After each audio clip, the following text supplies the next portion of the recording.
things that I like to talk about with living life like there's no time to waste is first confronting that idea that as much as it's really scary and it's called death anxiety and it's a real thing, tragic things happen and many times lives are cut short and we're shocked and surprised.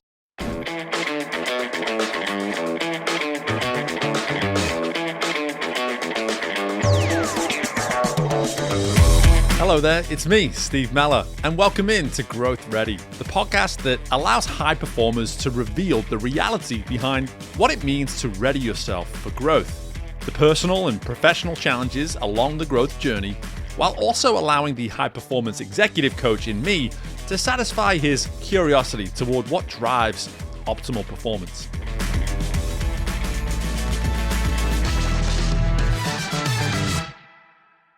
Hello there, and welcome into the most recent installment of the GrowthReady podcast. We are bringing you an old episode, repurposing an episode from almost 6 years ago now. Back when the show used to be titled Career Competitor Podcast, it has now obviously become GrowthReady.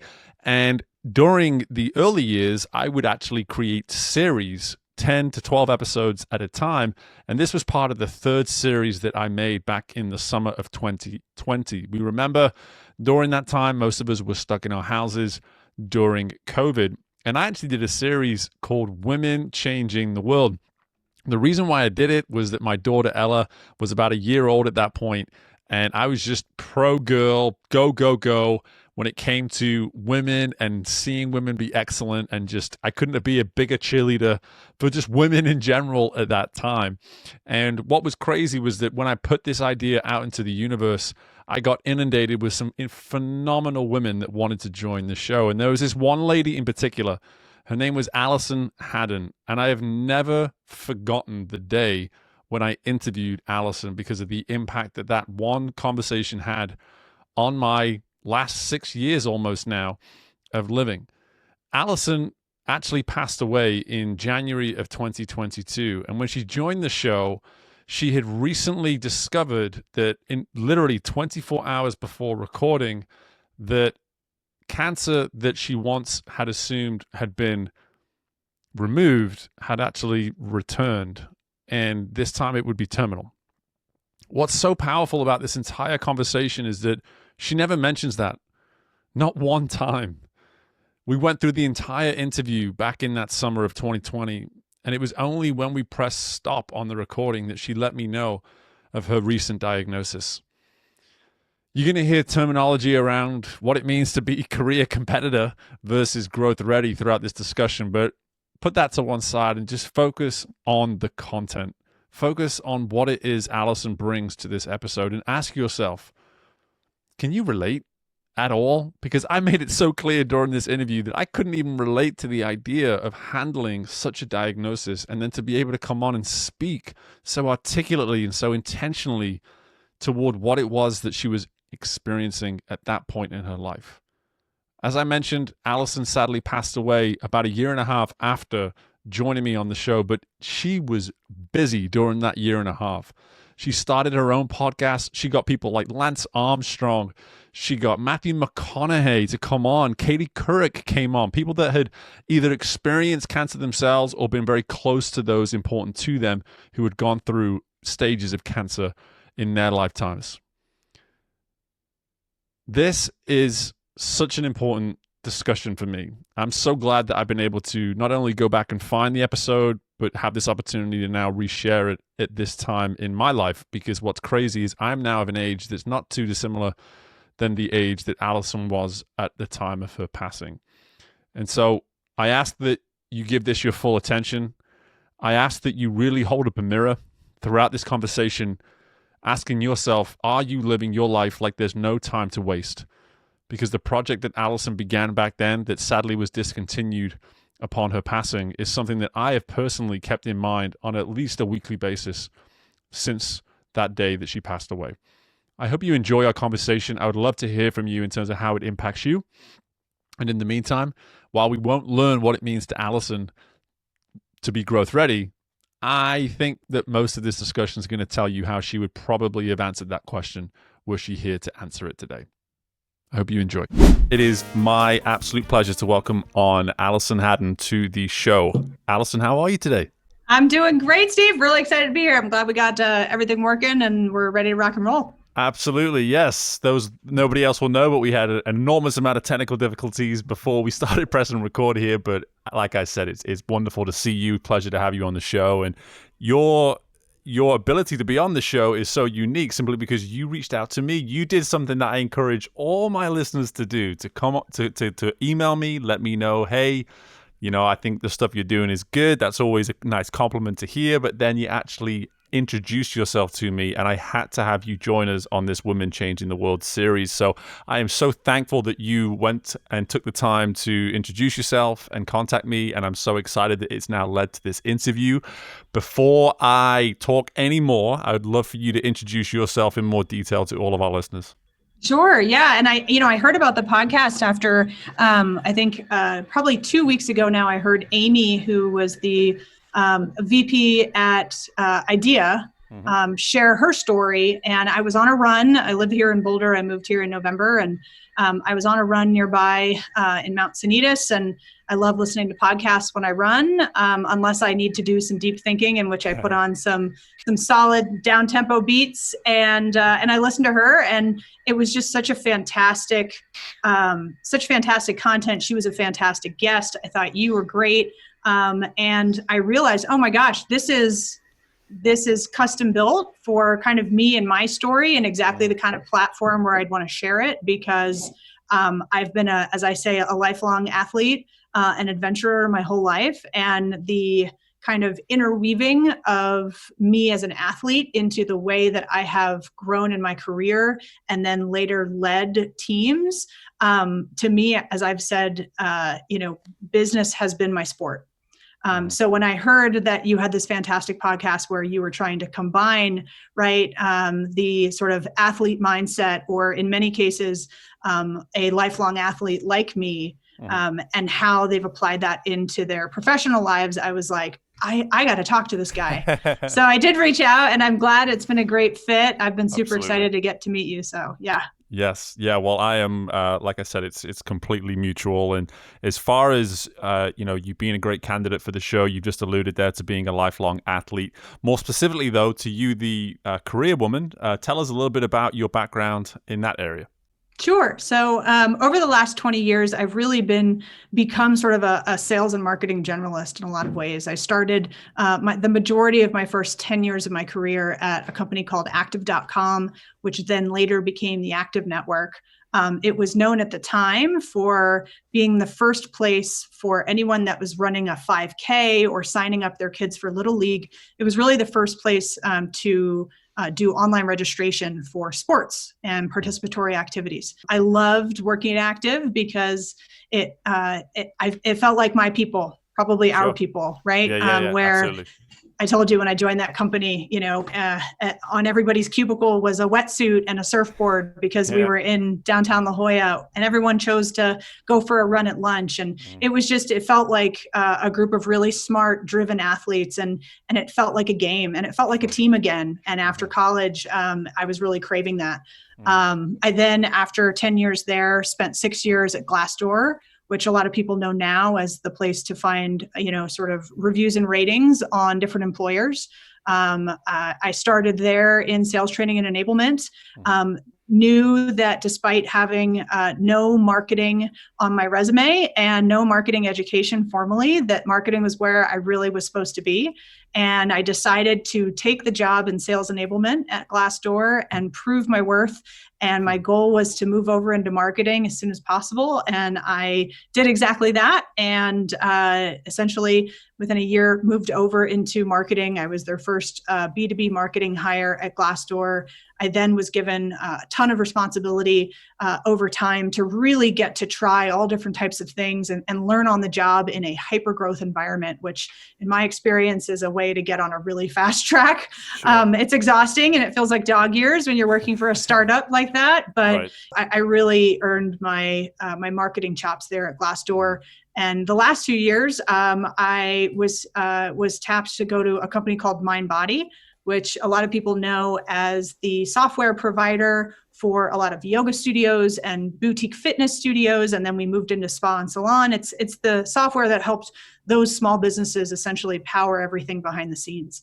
I was brought on to help drive awareness around the consumer app that we built, which enabled people to essentially find and book drop-in fitness classes and wellness appointments in their local area at a discount, typically, kind of last minute. So taking advantage of dynamic pricing. So that was where I spent the last 2 years. It was an exciting challenge to take a B2B software company and try and have it move into a true marketplace company where they had both the wellness businesses, but then the wellness consumers that were on the platform, but got to lead sort of an advertising test there, exposed the company for the first time to mass media advertising, and through a series of local market tests and sort of testing and optimizing and proving the value over the course of about a year and a half, we went with a national ad campaign for the first time under my leadership at the fall of last year, which was really successful. And I've come to a place where I'm really proud of my resume because everything I have learned has been on the job in pretty challenging hypergrowth environments with really lean budgets and teams and operational constraints. And I think through it, though, I've been able to build that muscle of strategy, of sort of seeing the forest amongst the trees, of delivering results as opposed to just kind of being busy. And then most importantly, having a real eye for talent and making sure that I hire people around me who are far smarter than I ever will be, because that just helps elevate the team, Sure. And I think one of the through lines of my career, as anyone who's worked on my teams would attest to, is, the number of sports analogies that I've weaved in, the number of high fives. For me, as I said, business was my sport, and it didn't feel like work no matter how many hours I put in, because as long as it felt like a game, right, it just triggers the athlete in me that's never going to go away. And I enjoyed it. I enjoyed the hunt. I enjoyed the competition. And I enjoyed, having different finish lines in my career, and then crossing them off. So it's been a really wild ride the last 20 years or so. Absolutely. And the most noticeable thing there for me is there's so many firsts, for you as an individual, but also for the companies that you were working with. It's noticeable that, you said it yourself, when you got into sales, you wanted to try things for the first time, and then you saw that marketing was in your future, and you just wanted that opportunity, and you knew at some point, hey, this was going to be me for the first time. And then you bring it all the way up to the most recent, and you talk about the first ever national ad campaign, like so many firsts. And I think that says so much about your personality and the ability that you've been able to have in terms of incorporating that into your work. Like you said, business is your sport, but that only works if you're remaining completely true to who you are. I think that's what I love about sport, is that you get to be completely true to who you are. You get to compete on the level that you want to. You get to do the sports that you want to. It's all about remaining true to who you are. So, just with regards to all of this, tell us just a little bit about your attitude towards your work over these 20 years that you've now sort of represented to us, in terms of how you've been able to best represent you as a person. I know you touched on there the high fives and the camaraderie and all that kind of thing, but there's probably more of a conscious effort on your part to really instill yourself and your personality into your work. So talk to us a little bit about how you were best able to do that. Yeah, I think first for me, I've only really worked for 3 companies in my life. So choosing for me the company that I was going to work for was almost more important than the role that I initially took. Because for the 2 of the 3 companies, I moved around, right? I was given increasing responsibility. I saw, little goals for myself as ways to move up and ways to move over. In terms of kind of integrating myself throughout that process, I have to make sure I have to make sure I pick the right team first. Right. Right. So in order to take someone with my personality, right, and that athlete mindset, I'm intense. This is, there is no doubt about that, right? I have a lot of energy. I have a lot of passion. I have a drive system that is more powerful than most. And as long as it is pointed in the right direction, I can move mountains, right? Especially when I'm surrounded by or leading teams that all offer skills where I lack or are some of my weaknesses, right? I always think about together as a group, we can move mountains, and always use analogies like, you can get up the hill if you've got the one rock on your back, right? But you're only going to move as fast as one person can. But if you're able to have a group of people around you. So having that mindset. So I think it's choosing the company first. I need to be working with other people who, regardless if they were Olympians or pros or elite athletes or even amateurs, they have to have a kind of hard driving athlete type culture, right? An athlete type, like a pedigree almost. Yeah. Correct. Right. And again, this is just where I've found in my career that I gel best. It doesn't mean that other types of cultures aren't super successful and great places to work. But for me, in order for me to like really be able to accelerate and deliver as much value as I can as a leader to a company, it's got to be the right culture, right? So it's got to be the right people, the right sort of hard driving mindset, people, a culture that thrives on competition, a culture that thrives and is adaptable to change, right? One that is willing to innovate and try new things and place bets, right? Because that's all of the sort of, I guess, risk taking and the excitement that me as an athlete that I'm always going to be driven to, attracted to. Part of the entrepreneur in me, which has always been here since I've been younger. I thrive in an entrepreneurial type environment where I'm given autonomy and ownership to come up with ideas, to come up with plans, to build things from the ground up and build orgs from the ground up the right way. And then basically empower those people that are working for me to get the best out of them and basically bring the athlete out of them. I haven't always hired athletes, but I have always looked for the type of qualities that I believe make up successful athletes, which is, grit and resilience. Right. I want to see somebody who, get down, they get knocked down and they get back up again. Exactly. Right. Someone who's told it can't be done and they go, let me just give it one more shot. Right. And it's a challenger kind of mentality. And that's not everybody. And it's also not to say that there aren't tons of successful people that don't kind of map to those qualities. But when I think about the best people that I've hired, even the less aggressive or dominant personality types, they've all had that inner grit and resilience and desire to play the game and want to win. That has just fueled me and made me feel incredibly engaged in some of the roles where I've led.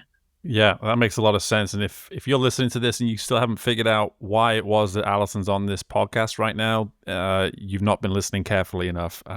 For us, in terms of what we've now been doing in the existence of this podcast, it's about doing exactly what you're talking about. It's about taking the mindset of an athlete, and that doesn't necessarily mean you have to be an Olympic champion. It just simply means that you have to have these characteristics that are a part of your blueprint, as a part of your DNA, that make up who you are, that given the circumstances, no matter what it may be, whether it's an opportunity to win or an opportunity where there is plenty of adversity in front of you, as you were just attesting to, it's about having the tools in your toolbox to take it on and give it a go, and want to give it a go more than anything. Really relish that opportunity to say, hey, this could be difficult, but I want the opportunity nonetheless. And like I said, that's all about being an athlete. And in terms of you joining the show, there is another component to you being here as well, for us to discuss within this interview today on a more personal level. So just to educate everybody, just bring everybody up to speed in terms of your personal story over the last couple of years, Alison. Yeah, sure. So about 2 years ago, almost exactly, feeling super healthy, fit, was coming off of injury, was ready to start racing. I really fell in love with trail running when I lived in Marin, outside San Francisco, for that 6-year period. And I was diagnosed with, surprisingly, with triple negative breast cancer 2 years ago. And again, it was super surprising. I don't drink, I don't smoke. I have this sort of athlete mentality. Sure. And physical activity is just something that's part of me and something that I do every day for my own sanity and probably those around me. So for people, it was like, my gosh, you're like the healthiest person we know. This doesn't make any sense, right? And what I've learned is like cancer doesn't really discriminate, right? And it doesn't make sense. And it's a real shame that we haven't figured it out yet. And so basically for the last 2 years, I've been on this journey where, I went through 15 months of treatment. And while I was sort of wrapping up kind of the tail end in the fall of last year of that segment of treatment, I just, I realized through treatment, I was really doubling down on a lot of the athlete type strategies, the athlete mindset, right? When I got the first diagnosis, I make the joke in a TEDx talk that I delivered earlier this year, which was the first thing I did was, well, I need to get some office supplies. And I've got to get a calendar and I've got to get all my stuff together. And like, basically I was like, I got to put together a plan. Right. What's my training plan? And the reality is, I was like, this is going to be a really tough block that's in front of me. But I'm not going to get ahead of that. I'm just going to think about what's the next indicated step, but I need to map it out. Right. So I put together that training plan and I made it through, 5 months of chemo and 2 months of radiation and a mastectomy. And then I went on 6 months of oral chemo in the end of last year. Which was great because, the nice thing is, and I do believe this, like, I believe there is a significant amount of luck that is involved in all of this, but I do believe that a positive mindset undoubtedly has an impact on your mindset and your quality of life, regardless of how things shake out. Right. And for me, through treatment, having that athlete mindset and making sure that I was physically active, if not every day, almost every day. And some days it was going in and working with a trainer in the gym. Some days it was a run. I mean, it was like a jog, right? It was not my normal self. Some days it was like, okay, like 10 minutes around the block was kind of like all I could do. But maintaining that connection for me as an athlete to physical activity throughout treatment for me was really, I think, critical to having that hope and that mindset and feeling like myself, even when I didn't look like myself.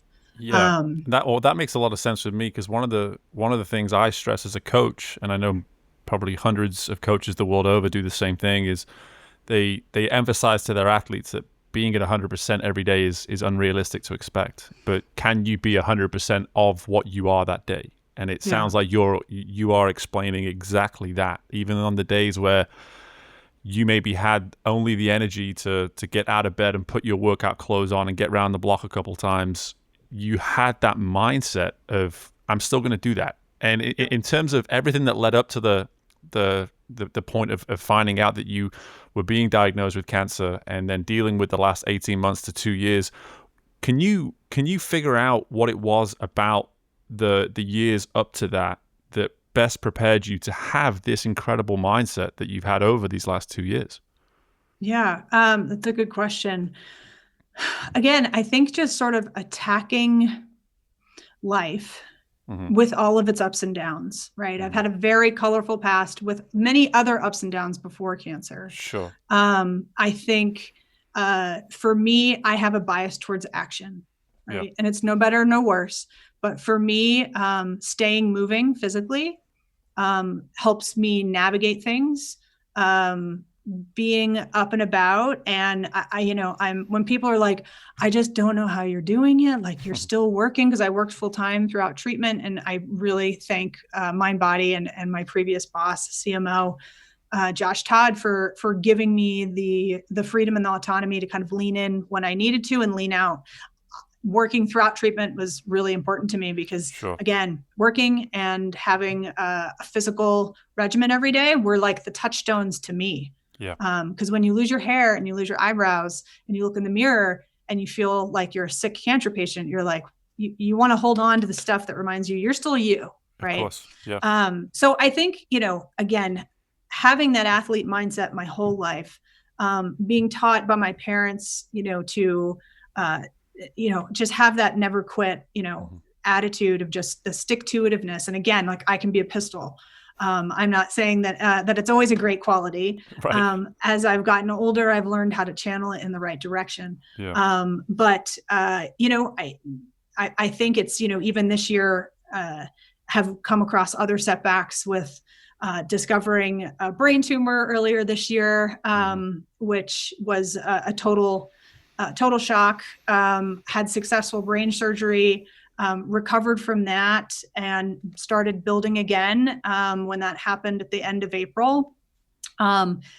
Just trying to roll with it, because I think in sports, I always say sports because I'm from here, but I like hearing the sport. So, in sport, the reality is like you can only control so much. Right. And you're typically competing against either other individuals or other teams. And sometimes you can train and you visualize and you've got it. And then on game day, like it's just not your day.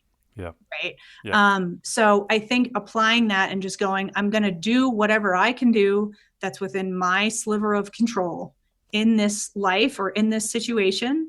And the rest is that's the roll of the dice that I can't control. Mm-hmm. Right. So, I apply those principles now. Any setbacks that I have, with cancer, I have to just look at and go, okay, it's just going to be another tough training block. Right. Right. Yeah. And I have to, instead of going down the rabbit hole of future, I have to think about, what do I need to focus on right now? What's the training plan for right now? Let's get out the calendar. Let's buy a new calendar and start fresh and be like, okay, so here's what we're looking at for the next 2 weeks. Again, for me, I, regardless if I'm training or racing or feeling physically strong, I'm an athlete. Yeah. Period. Right. Yeah. And I do believe it's part of my DNA, and it's been part of my DNA since I was a kid. And I'm grateful for it, because if I didn't have this foundational DNA of how to attack things, and instead of facing challenges and going, I give up, right? Or I can't do it. Right. Instead, it's that, you push me, I'm going to push back. Yeah. And again, usually that's helpful, but I can't help but just hear so much of what you're saying and hear an athlete talking. Like that's what's crazy about this whole thing, is because for me, when I stumbled along your email and I read it, and I told you this when we first spoke, I was outside a Costco parking lot ready to go and load up for another couple of weeks on behalf of the family. And I didn't move from my car for about 10 minutes as I read your email. I was just completely stuck, thinking and just taking it all in, because the one thing that I couldn't sort of just let go of was the fact that here is a person that has been dealt a tough hand, a really tough hand. And throughout it, all they've done is say, okay, next day, here we go. Let's take it on. What's the plan? What's the process going to be today? And for me, as someone who has lived his life this exact same way without any of this type of adversity over the last couple of years, I was just in awe of it, because it immediately made me wonder, would you still be able to do this, Steve, if you were handed this news? And seeing someone like yourself doing what it is you've been doing these last 2 years, it actually gave me the mindset that, you know what, maybe I would be capable of dealing with something like this one day. And I think that for anyone listening is something I really want to emphasize, is that I think so often we try to shy away from this difficult stuff. And I think what we should be doing is discussing, hey, listen, this is how we should all be dealing with this. This is how we should all be looking at this stuff. And a big part of this as well is the fact that you have been so public about this story as well. And you have this incredible movement called No Time to Waste. And it is an initiative that has presented your story, your life's purpose, so many other things too. And I know that you've already got such a great following through it as well. And I hope this interview obviously does even more for it. What is it about your journey that you feel is so important to be sharing when it comes to what we've just discussed here in the last couple of minutes? Because as you said, you have every right to be quiet and be private about this, but you don't. You choose to be public, that you want to share this journey with everybody. Yeah, I think it's, and even more so, it's like every time I feel like I get, knocked down on this whole cancer journey, just freaking wanting a break. I believe everything happens for a reason. I think I've always spent my life really grateful for the experiences that I've had, the highs and the lows. I've been someone who, has seen incredible things and have been super fortunate to get to travel and do cool stuff and epic stuff and see the world. And I've never taken any of it for granted. I've always been hyper aware of the fact that we're all not going to live forever. And I've always thought about that. Obviously, Sure. in the last 2 years, I have probably thought about death and dying more than the rest of my life combined. But what I realized last fall was, and encouraged by other people, when I was like, there is no time to waste. When I was facing death, right, and now I have a couple times, everything became crystal clear around what matters and what doesn't. Right. And the things that I like to talk about with living life like there's no time to waste is first confronting that idea that as much as it's really scary, and it's called death anxiety, and it's a real thing. Sure. Nobody's immortal. Yeah. And tragic things happen, and many times lives are cut short and we're shocked and surprised. Right. And realizing that, I think about everything in terms of 24-hour periods so that we all can kind of assess our lives. And when our head hits the pillow at the end of the night, we can go, man, I really did it today. Like I really gave it everything I got. And yes, from an athlete mindset, that means I gave everything I could 110%, but it's also, I gave the important things, the things that really mattered. Right. And I talk a lot about gratitude. I talk a lot about human connection and relationships. And I talk a lot about leaning into joy and finding the things that light you up and having different exercises and tools that people can integrate every day so that they can live like there's no time to waste. As I said, now things are at the forefront again, and thinking about doubling down on this idea and getting now positive feedback after being on stages and speaking and being on podcasts like this. I have gotten such positive feedback from people that said, by listening and following No Time to Waste Project on Instagram and watching you speak, like I have reevaluated my life and I have started to think about what really matters to me. And I have started to realize I need to live like there's no time to waste. We all do. Yeah. Right. What I want and my kind of personal mission, I think now they call it mortality legacy awareness. When, the closer you get to death, the more you think about what you're going to leave behind, and it becomes highly important. And that drive system of mine just gets channeled in a different direction. But basically, there are very common deathbed regrets that people have at the end of their lives, whenever that is. And it's usually about, I wish I worked less. I wish I let myself be happier. I wish I lived life for myself instead of the expectations of other people, and a couple other things. And, if I can help people not have as many or any regrets when they are facing that day, because they lived every single day like there was no time to waste, that makes me feel like whatever I'm going through is worth it. Absolutely. So. Absolutely. And, you got me going too. The one thing, Alison, is just like, I can't quite grasp, the way in which you've handled these last 2 years, in the sense that, cause I'm a pretty, even though I had this thing in a podcast that it's a public thing, I'm actually a pretty private guy, I would say. If I have my struggles, I try to sort of say, listen, these are my struggles. I'm not gonna ask for sympathy. I'm not gonna ask for your help or anything like that. And I think what this has made me see is that, first and foremost, that is 100% not what you're doing. You are making this a public thing so that you get the types of response and make the types of impact that you've just addressed there, in that you're going to have people reaching out. You're going to have podcast hosts that want to hear your story and want people to hear it, because it's going to make people think. It's going to force people to ask themselves some tough questions. And I personally am such an advocate for that, because life, like you said, it is too short. There is no time to waste. And if you look at yourself in the mirror every day, before you start the day, and ask yourself what you're going to accomplish, and at the end of the day, ask yourself again, what have I accomplished? And feel really good about those two answers.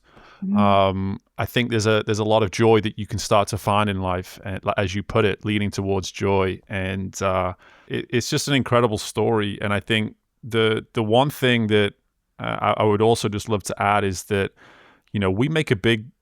I personally make a big deal on this show about, I believe in order to be successful in a career and be happy in a career, you need to be you. You have to be you.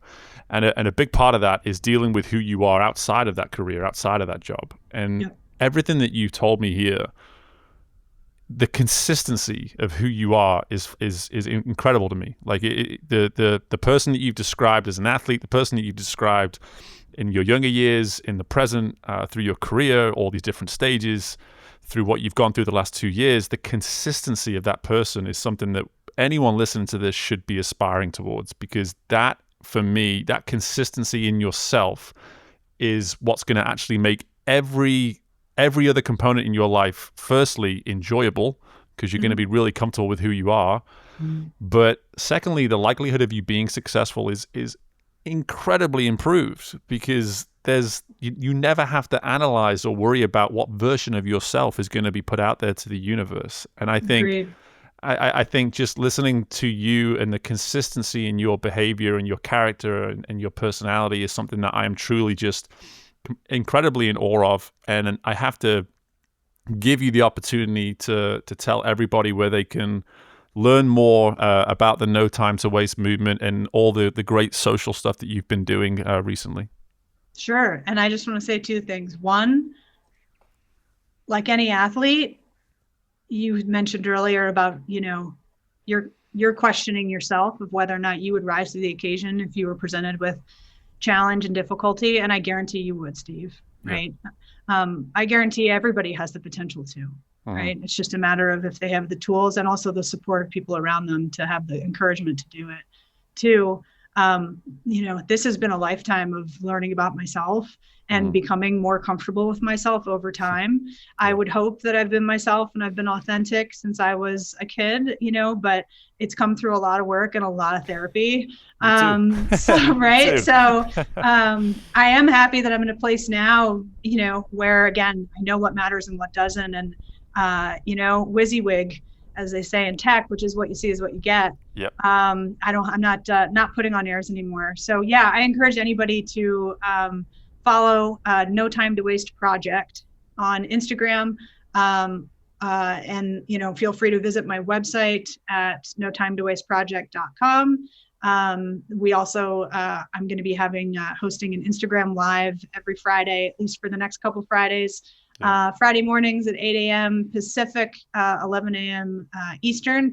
So I'm excited to share the stories, not of me, but the stories of other people that I believe are living life like there's no time to waste, which doesn't mean they have to have battled cancer. It just means, hey, they're living life with, a highly intentional life, and it's focused on gratitude and human connection and joy. And I want to share their stories with the world. So that's my stuff. That's great. That's great. Well, we have that in common in the sense that we're both using our platforms just to highlight other people. And, I cannot thank you enough for your time, Alison. I am so thankful that your email came across me, and we have this opportunity to speak, that I get to call you a friend. I get to say you're someone that I've had the pleasure of getting to know. I'm a fan of yours. I have your back, so to speak. I'm excited just to watch you continue moving forwards and kind of kicking butt whenever you need to, and being really excited about, just being one of many, many, many people that are going to be supporting you through that. So, Alison, thank you so much. I appreciate you. Thanks again. Thanks, Steve. It's been an honor. It's been really, really fantastic. Hey guys, I want to just take 1 minute of your time to make a request for you to subscribe and rate the show. For our show to be easily discovered by other potential listeners, we need our current listeners, that's you, to take the time to not only subscribe, but to also rate the show. Whether you're listening to us on Apple Podcasts, on Spotify, whatever platform of choice, there are typically ways to be rating the show. So go ahead and click something like that 5th star and be sure to take that additional time to leave a comment or two about why it is you enjoyed listening to the Growth Ready podcast. Your efforts on this will allow our show to be more discoverable, which means we're going to find more listeners and continue to have that significant impact on the community of human performance and personal development that I know you are all benefiting from by being listeners to this show. Please go ahead, take the time, subscribe, rate the show today. Hey, and while you're at it, why don't you share it with a few people as well? I appreciate you guys.